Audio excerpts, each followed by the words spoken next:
La telebasura o la neotelevisión es la mezcla de la realidad con la ficción que transforma todo en formatos de reality talk show que basa su éxito en la repetición de esquemas exitosos, pero ocupa más del 60% del tiempo aire en la pantalla de televisión abierta.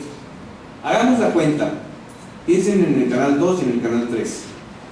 Súmenle las 4 horas de programación matutina de cada una de las dos grandes cadenas, canal 2 y canal 3, más 1 hora diaria de talk shows con todo y que pase el desgraciado, más un promedio de 2 horas diarias de realities en formatos de concursos, más 1 hora y media de programas supuestamente cómicos, más una barra de melodramas de casi 3 horas que ya no cuentan historias sino nos quieren vender Avon o cualquier otro producto a través de las telenovelas, más 5 horas infomerciales nocturnos con una gran cantidad de productos fraudulentos que prometen desde bajar de peso hasta tener un cuerpo como el de Lady Gaga con solo utilizar unos tenis. Tenemos esta suma, son 16 horas diarias de producción desechable, pero altamente rentable en términos económicos. Y estamos hablando de los dos únicos medios que son capaces de llegar, en el caso del canal 2, al 92% de los hogares de México, y en el canal 13 al 80%, 80-85%. O sea, no hay otro medio en México que tenga esa capacidad de llegar a esa cobertura. Se justifican diciendo que nadie quiere ver una televisión aburrida, como si ver infomerciales fuera muy divertido.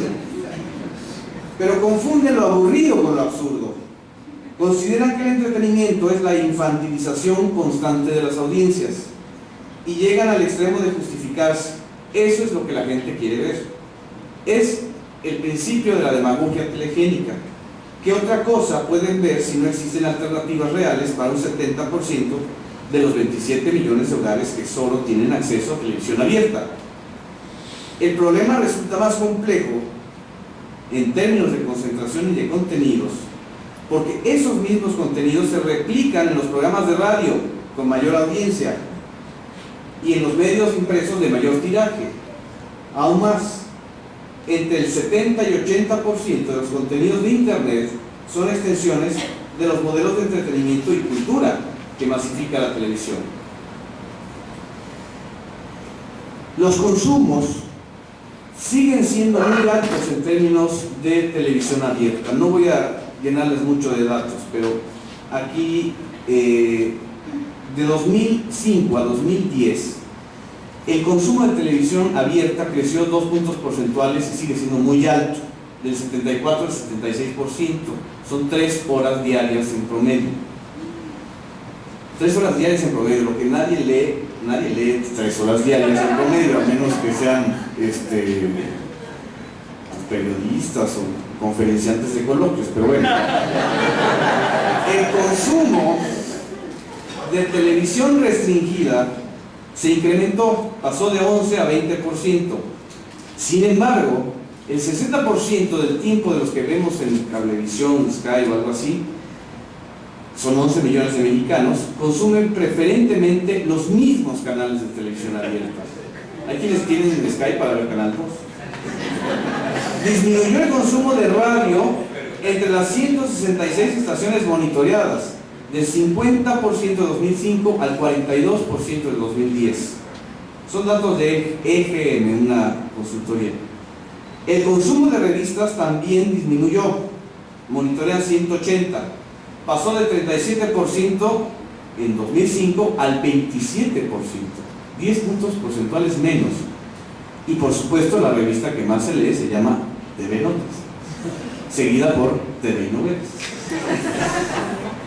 El consumo de periódicos disminuyó ligeramente del 19 al 17% entre 56 empresas monitoreadas. El consumo de Internet sí se incrementó sustancialmente al pasar de 8 a 18%. Es curioso que los 10 puntos porcentuales que pierden las revistas los gana el Internet. El consumo de cine sigue igual, 7% entre 2005 y 2010.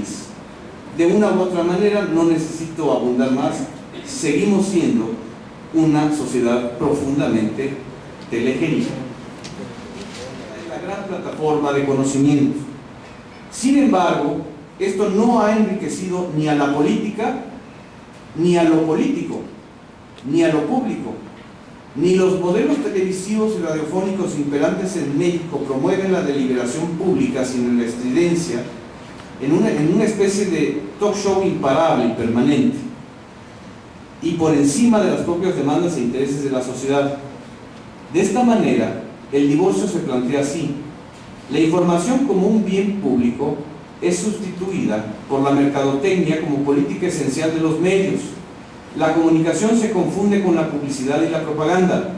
Los mismos medios electrónicos, lejos de cumplir con un servicio acorde con su condición de señales públicas concesionadas, se transforman en poderes fácticos y ya van a ser poderes legislativos. Ya tienen telebancada, pronto tendrán un teleife, y aguas que pronto pueden tener ministros en la Suprema Corte o en las salas del Poder Judicial.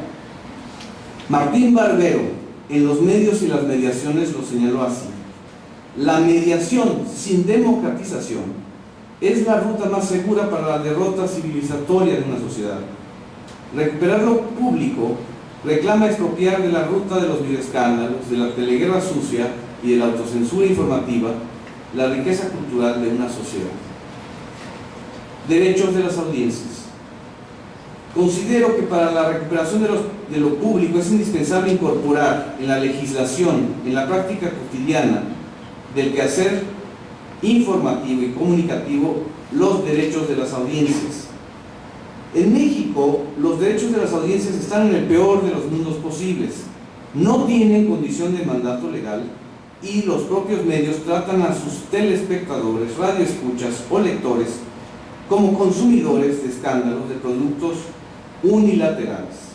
Las audiencias etimológicamente son las que auditan y fiscalizan los contenidos, pero en México esto no existe. La principal responsabilidad social en el futuro de los medios de comunicación es incorporar estos derechos de la audiencia, que se pueden enunciar de la siguiente manera: el derecho a una información veraz, ponderada, plural, que en ese sentido es necesario diferenciar la publicidad de la información o el infomercial del contenido informativo.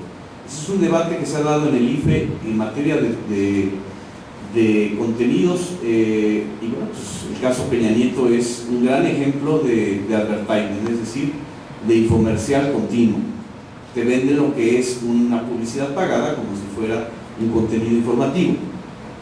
El derecho de acceso a la educación y a la cultura como un mandato derivado del propio artículo 3º constitucional.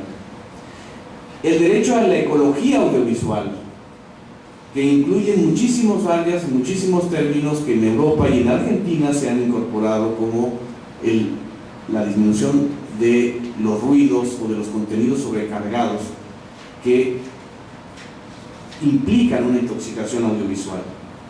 Por supuesto, el derecho a la no discriminación, el derecho de réplica, que México parece concebirse solo para los políticos y no para los ciudadanos, los derechos de protección a la infancia, el derecho a la privacidad y la protección de datos personales, el derecho al honor y al sano esparcimiento como derecho de las audiencias, no de los medios o de los políticos, el derecho a la crítica y el respeto a la libertad de expresión.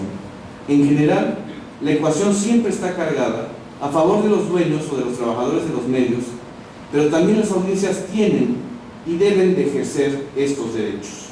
Las más afectadas por la violencia del narcotráfico, en un intento por cerrar o regular la información de estos medios. El caso veracruzano es un caso preocupante en la medida en que se pretende criminalizar las emisiones de los mensajes de las redes sociales. Hay que recordarles a los gobernantes y a las autoridades, tanto en Veracruz como a nivel federal, que los mensajes en Twitter no derriban aviones ni helicópteros, que los mensajes en Twitter no generan pánico. Lo que genera pánico es la situación de inseguridad y de corrupción en las instituciones policíacas, que los mensajes en Twitter no son los que derriban gobiernos, son las sociedades que están hartas de ciertos gobiernos las que nos derriban.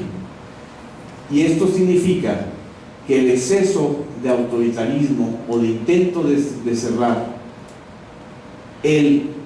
la capacidad de deliberación en las redes sociales es también un intento por cancelar o por no entender la dinámica y el lenguaje que tienen estos nuevos medios de comunicación.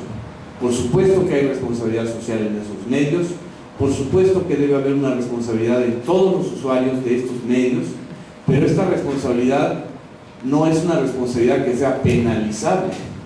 Lo que al contrario, lo que hay que hacer es digitalizar o alfabetizar digitalmente a las sociedades y a los gobiernos. Lo que hay que entender es la dinámica misma de comunicaciones bidireccionales. Muchas gracias.